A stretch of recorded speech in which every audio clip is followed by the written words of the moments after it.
Mom told me I wasn't invited to her anniversary dinner because we don't want tension.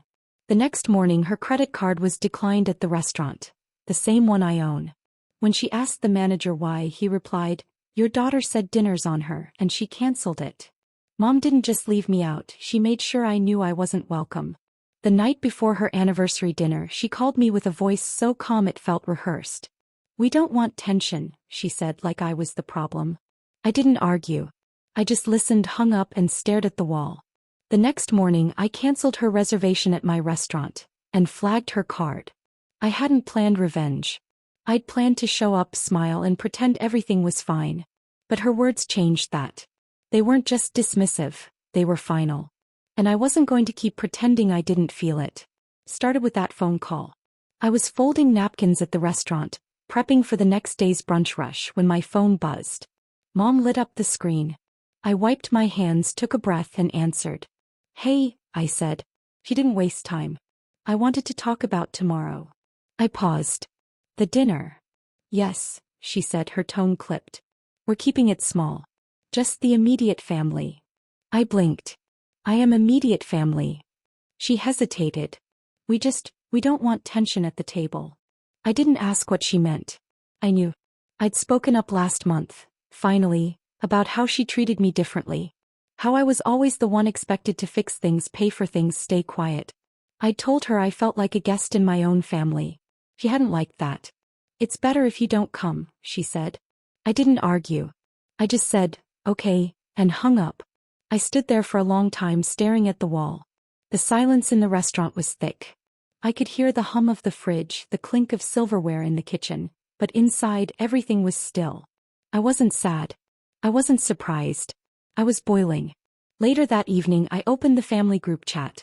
It was buzzing. Photos of the restaurant, the cake, the smiling faces. My sister had posted a selfie with Mom, captioned, "Best night ever." My brother shared a picture of the menu. My stepdad added a video of the toast. My name wasn't mentioned once.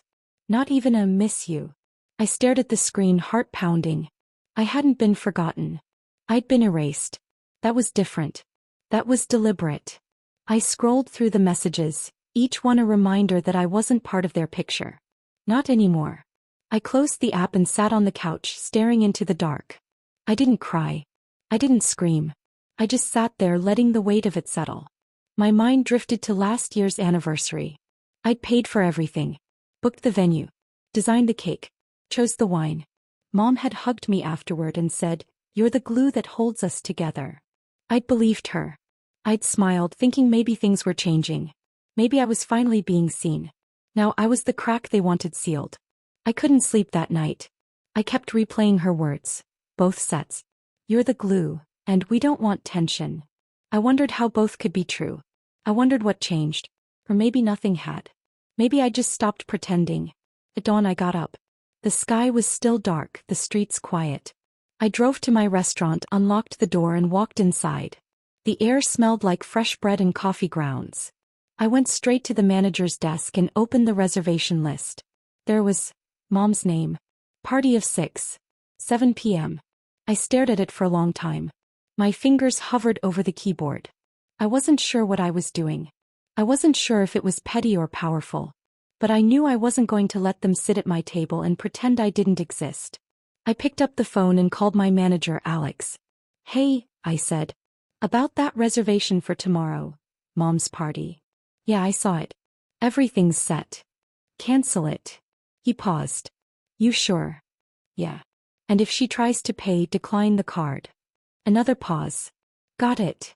I hung up and sat back. The sun was rising outside, casting a soft glow through the windows. I felt calm. Not triumphant. Just clear. I'd spent years smoothing things over. Apologizing for things I didn't do.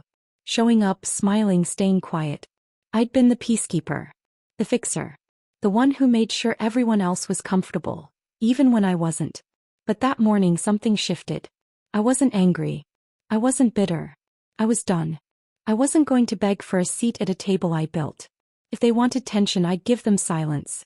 And a declined credit card. I walked into the kitchen and made myself breakfast. Eggs, toast, and coffee. I sat at the counter watching the city wake up. The streets filled with cars. The bakery across the street opened its doors. Life moved on. Thought about calling Mom. About explaining. But then I remembered her voice. Calm, rehearsed, dismissive. She hadn't asked how I felt. She hadn't cared. She'd made her choice. So I made mine. Later that day I went to the florist and bought myself a bouquet. Not for celebration. For closure. I placed it on my desk next to the reservation list. A reminder that I could choose myself. That I didn't need their approval to feel whole. That night I stayed late at the restaurant. I walked through the dining area, adjusting chairs, checking table settings. I paused at table 6, the one they'd reserved. I lit a candle and stood there for a moment, letting the quiet wrap around me. I didn't feel victorious. I felt free. And that was enough. The candle on table 6 flickered as I adjusted the silverware, making sure every fork was aligned just right. The restaurant was humming with the usual lunch crowd. Clinking glasses, soft jazz in the background, the occasional burst of laughter. I was halfway through checking the wine inventory when my phone buzzed in my apron pocket. It was Alex, my manager. "Your mom's here," he said, his voice low, cautious. I froze. "Is she alone?" "No. The whole party's here. He's trying to pay. I told her you canceled the reservation and said dinner was on you, but you changed your mind." I could hear her voice in the background, sharp and rising. "What do you mean it's canceled? My daughter owns this place." I closed my eyes. "Stay calm," I told him. "Just explain it once. Don't argue. I'll be out in a minute." I hung up and stood still for a moment, letting the air settle around me. My hands were steady but my chest was tight. I wasn't sure what I'd see when I walked out there. I wasn't sure what I'd feel. I stepped into the dining room, weaving through tables with practiced ease. I kept my eyes on the floor, then slowly lifted them as I neared table 6. There they were. Mom stood with her arms crossed, her credit card resting on the table like a challenge. Her lips were pressed into a thin line. My stepdad sat stiffly, glancing around as if hoping no one recognized them. My sister was scrolling through her phone, avoiding eye contact.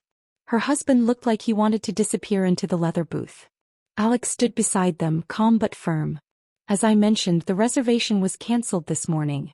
The owner, your daughter, left instructions not to charge your card." Mom turned her head slowly, her eyes locking onto mine. For a second neither of us moved. The room felt smaller. The music faded. All I could hear was the soft clatter of dishes and the low murmur of other diners. She didn't say a word. She just stared at me, her expression unreadable. Then she grabbed her purse, snatched her card off the table and walked out. My stepdad followed, mumbling something under his breath. My sister lingered for a moment, then looked at me, just a flicker, and left without a word. I didn't follow them. I didn't explain. I just turned and walked back to the kitchen. The rest of the day passed in a blur. Orders came in. Plates went out. I moved through the motions, my body on autopilot while my mind replayed the scene over and over. I kept wondering if I'd gone too far. If I'd crossed a line. But then I remembered her voice on the phone. "We don't want tension." As if I were a problem to be managed. That evening, after the last table had cleared and the lights were dimmed, I sat in my office, staring at my phone. A new message lit up the screen. "Mom, that was cruel." I read it once. Then again. I didn't feel angry. Felt tired. I typed slowly, "So was excluding me." I watched the screen.